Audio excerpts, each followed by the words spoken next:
Right breaking చూస్తున్నాం. కామారెడ్డి జిల్లాలో భారీ ప్రమాదం తప్పింది.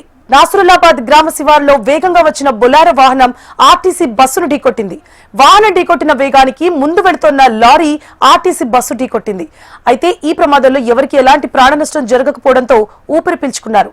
స్థానికులు పోలీసులకు సమాచారం అందించడంతో ఘటనా స్థలానికి చేరుకున్నారు పోలీసులు. కేసు నమోదు చేసి దర్యాప్తు చేపట్టారు.